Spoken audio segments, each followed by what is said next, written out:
everyone. Today we're excited to celebrate Asthma Awareness Day and kick off Asthma Awareness Month. My name is Katie Shanklin. I'm the Communications Manager at Safer Care Texas, the Patient Safety Division at UNT Health Science Center. Today I have with me Kim Nguyen, Asthma 411's Project Coordinator. Today we're going to discuss asthma in general and Kim's own experience with asthma. First, I want to start off by defining asthma and the impact it has on our community, especially now during allergy season. Kim, can you go into detail about what asthma is and especially right now, why is it important to manage your own asthma? So basically, asthma is a chronic lung disease and it affects around 25 million Americans. And it also 1 in 13 people have asthma. So it's an airway disease, and it's basically whenever you have an environmental trigger, it can cause your airways to spasm or to constrict, and then it makes it kind of hard for you to breathe.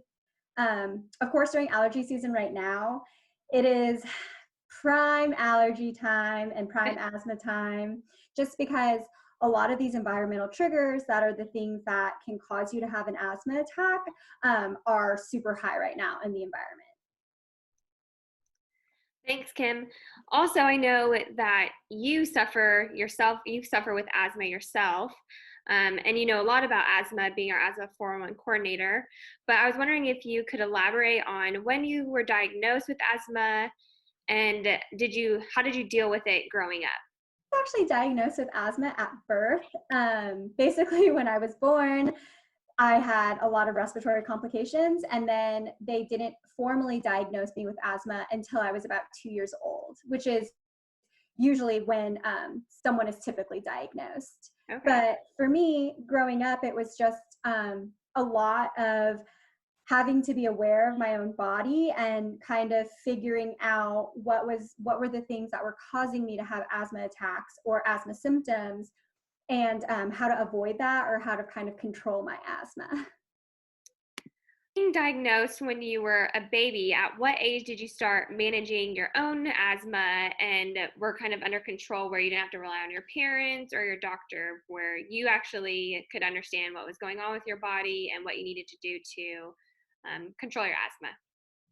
Yeah, so it was kind of difficult for me because, of course, when you're really young, it's kind of hard to understand what is happening to your body and kind of why is your body not functioning the way a typical person's body would.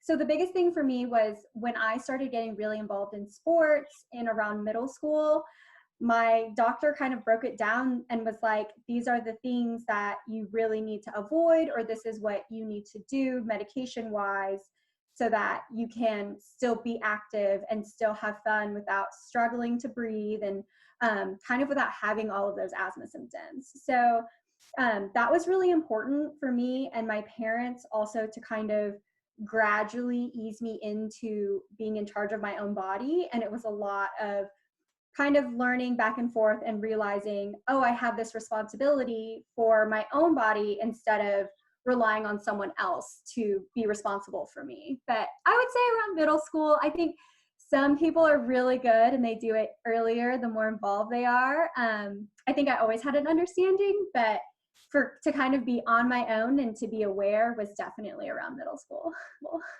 Now, being really active, like you said, you're in, sports and stuff, and I know you're pretty active today.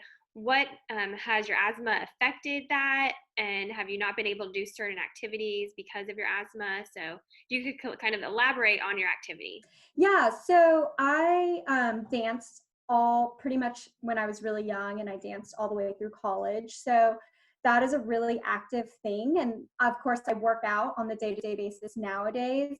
But the biggest thing for me was at first, it was harder for me to work out in the wintertime just because the cold air makes my asthma worse. And being active and being in the cold was really hard. Well, I had to learn how to take my controller medication on a scheduled basis and also just take my allergy meds and be really aware of when I needed to kind of relax and when I needed to take a break, and versus when I could kind of keep moving and still be active with knowing that my body wasn't going to react. So the biggest thing was kind of oh, if I knew I was pushing it too hard, I would, be very vocal and say, okay, I have to take a break because I know if I keep pushing myself, I'm going to have an asthma attack.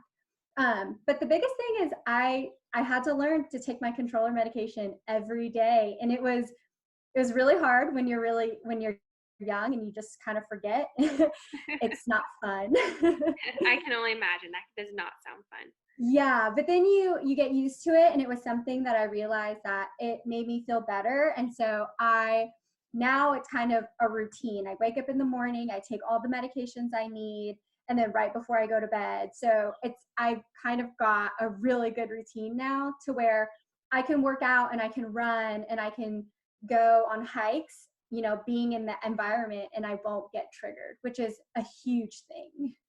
Now, you said the winter causes your asthma to get worse and stuff. What are some other triggers that cause your asthma? And then what do you do if there's anything else you do to manage those? Yeah, so for me, the winter was really hard because it's so cold. And also in the springtime is horrible because I'm allergic to pollen and cedar and ragweed. I'm also allergic to cat hair. So those are really common allergies for people who do have asthma. And I think the biggest thing is, of course, I don't have any cats. um, and I don't really let my pets sleep on the bed just to avoid that. And also, during the springtime, I take my allergy medication every single day. And something really interesting is I have a lint roller like right at my front door. So if I know that, oh my gosh, I saw a lot of yellow today because of all the pollen, or I notice in the news it's, high pollen count, then right when I get inside, I lint roll all my clothes and I try to take a shower after being outside for a long time. And I come back and I just take a shower really quick so that, I'm trying to limit my exposure to all of these triggers. So, Kim, you talked about your triggers and the allergy season and stuff. And I know myself suffer from allergies, but I couldn't imagine right now people with asthma and with the pollen and cedar and stuff. It's just crazy here, especially within Tarrant County. What other recommendations do you have for people, especially kids that are suffering right now with asthma and the allergy season? What do you have any additional tips?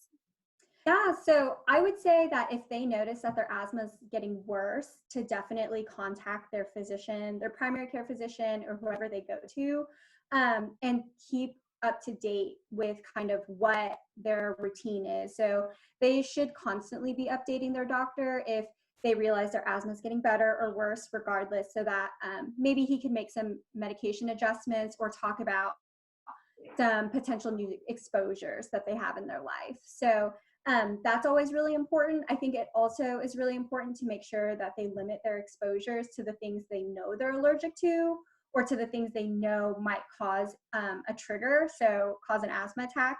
So that means kind of, it can be anything from, oh, if they know that they're allergic to cats, maybe not have the cat sleep on the bed, or if they know they're allergic to pollen or ragweed, just make sure that whenever it is high ragweed season that they're aware of that time, and also just to limit their exposure outside or to take allergy medicine before they go outside. So it really is just being aware of kind of what their body reacts to and then knowing when that might cause an asthma attack. Well, thank you, Kim, for sharing your story and bringing some awareness for Asthma Awareness Month. Yeah, thank you so much, Katie, for interviewing me and having me today. Yes, and we hope everyone stays safe and healthy throughout this time. If you have any additional questions about asthma or you need some resources on education materials, you can visit our website at www.asthma411.org. We are also doing a social media campaign, so make sure to follow us on Facebook at Asthma 411 and also Safe Care Texas. Thank you.